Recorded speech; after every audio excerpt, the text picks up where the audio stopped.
Assalamu alaikum mbokku Touba. Serigne Bassirou.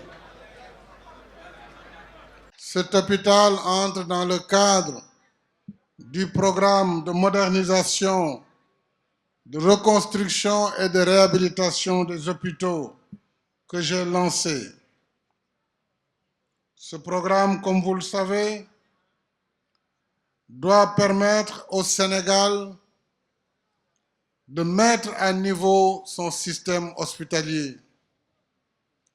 Il s'agira, outre cet hôpital de Touba, ainsi que l'hôpital de Kaffrine, celui de Kédougou et de Sédhiou, d'engager très prochainement les travaux de construction de l'hôpital de Tivaouane, de Mbour, de Saint-Louis, mais aussi il faudra réhabiliter les anciens hôpitaux régionaux, qu'il s'agisse de l'hôpital Locquet de Diourbel, de l'hôpital régional de Fatick, de l'hôpital régional de la Paix de Ziguinchor, de l'hôpital de Tambacounda, de Kolda, de Louga et de Thiès. Nous avons là un vaste programme devant nous. Pour Dakar également, nous avons la reconstruction de l'hôpital Aristide Le Dantec, de l'hôpital Youssou Mbargane de Rufisque, ainsi que de l'hôpital Roi-Baudouin de Guédiawaye. Je vais procéder déjà dès le mois prochain, en octobre, à la pose de la première pierre de l'hôpital d'oncologie de Diamniadio, qui sera uniquement destiné au traitement du cancer. Je tiens à féliciter le ministre de la Santé, Abdoulaye Diouf Sarr, pour l'engagement, la compétence, le dévouement avec lesquels il s'attelle de la mission que je lui ai confiée. Abdoulaye Djeredjev, Gatche Ngalama.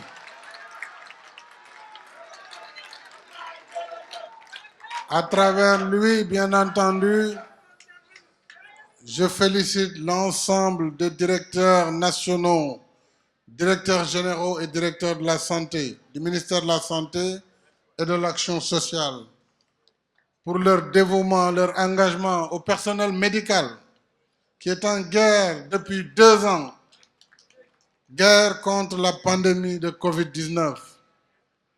Je dois recevoir prochainement l'ordre des médecins du Sénégal. Tout cela pour accompagner le corps médical dans sa mission. J'ai fait procéder à un recrutement massif de médecins, de personnels paramédicaux et de personnel de soutien justement pour accompagner ces hôpitaux.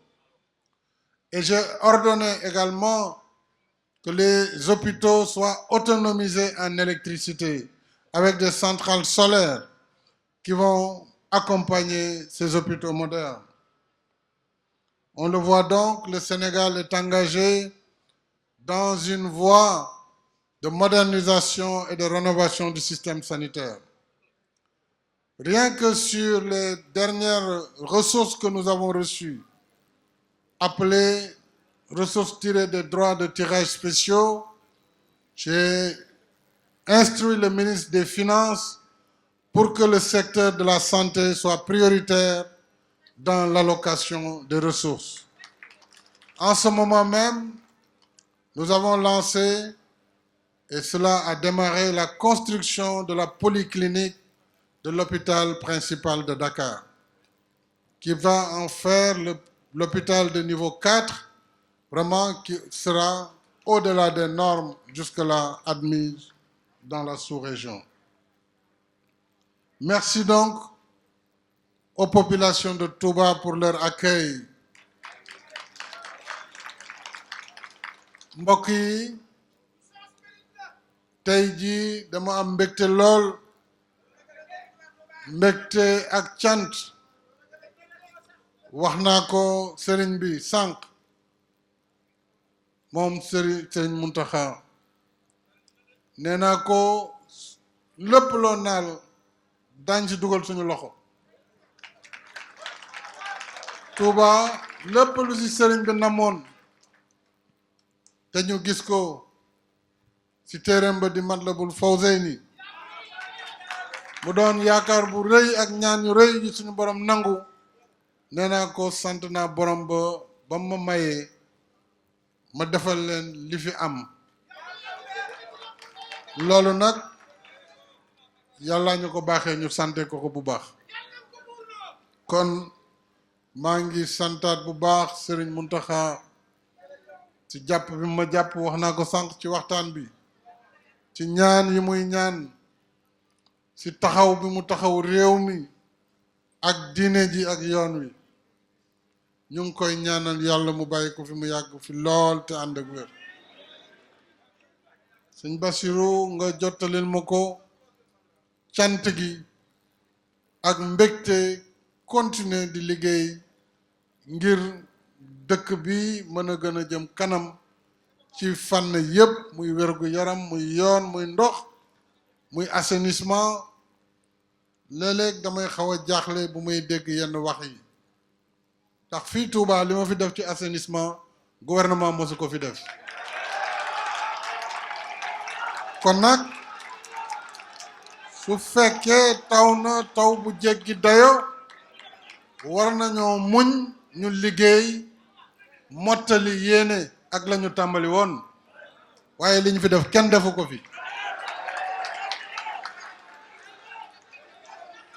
kon muy assainissement muy ndox mi Ila Touba kenn waxatu ko muy l'hôpital bi muy leneen ak leneen du jeex courant bi te loolu Touba daf ko yelloo waxuma sax li sëriñ bi ñaan bu sëñ Touba waaye réew mi fi mu toll Sénégal tey Touba yàlla def na mooy deuxième ville du Sénégal ci wàllu population ci wàllu consommation électrique moom rek moo fi consommé lu toll ci 85 mégawatts ci courant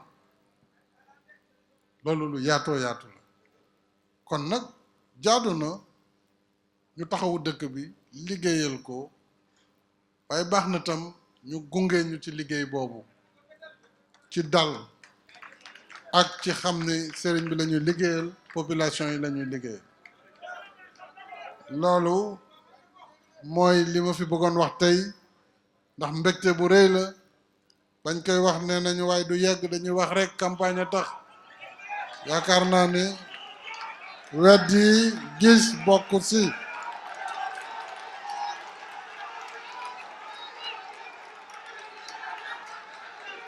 léegi nag jërëjëf sëriñ bi xam nga nag président moom bu taxawee gis mbooloo rek foog mu politique tuuti parce que gars ñi dañ may yëngal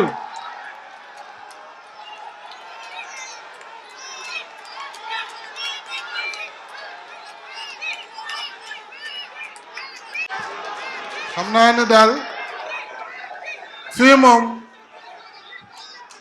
moom fii laa wax fii combat mënu fi am élection yi ñu jëm moom déjà yàlla defoon na département bi ci fukki collectivité ak juróom-benn fukki yi ak ñeent yëpp gagné woon nañ ko élection locale nag yàlla moo baaxee Touba moom daanaka benn liste fi am liste boobu nag liste Benno Bokk Yaakaar lay war a doon kon mel na nu 15 yi daanu na mu des waa Mbàkke nag yéen na ngeen góorgóorlu de xoolal député ba de ngeen góorgóorlu de yéen waa Mbàkke en tout cas kontaan nañu lool suñu xel gën naa dal maa ngi santaat bu baax a baax sëriñ bi di sant kilifa diine yi fi teew yëpp gis naa seen teewaay sedd na sama xol maa ngi gërëm aussi mbokk yi fi teew yëpp di responsable pour population yi sama xel ak sama xol yëpp sedd na di gërëm ministre yi nga xam ne it kenn ku nekk ci ñoom toppatoo na liñ ko jox. Monsieur Olivier Picard, je devais terminer par vous remercier devant votre ambassadeur pour lui témoigner de ma satisfaction et de la satisfaction de l'État du Sénégal pour la diligence avec laquelle, la compétence avec laquelle la société Ellipse, votre société, a conduit les travaux des 4 hôpitaux à notre satisfaction. C'est la raison pour laquelle nous vous avons sollicité pour la construction des infrastructures du ministère de la Justice. Il ne fait aucun doute que vous serez au rendez-vous. Et c'est de cette manière que nous voulons travailler avec les entreprises. Un travail rapide et soigné. C'est ça le sens du fast track. En tout cas, si je devais décerner une médaille fast track, la société Ellipse aura droit à cette médaille fast track. Bravo. Et bravo aux entreprises sénégalaises qui ont travaillé avec vous. Ça aussi, c'est le contenu local nécessaire dans le cadre du partenariat gagnant-gagnant que nous voulons faire avec la France, avec tous les pays partenaires. Je félicite les entreprises sénégalaises, ACD, ainsi que M. Mboub. M. Mboub qui a également contribué à l'équipement de certains équipements. Merci beaucoup pour ce partenariat et j'espère à très bientôt. Jërë ngeen jëf.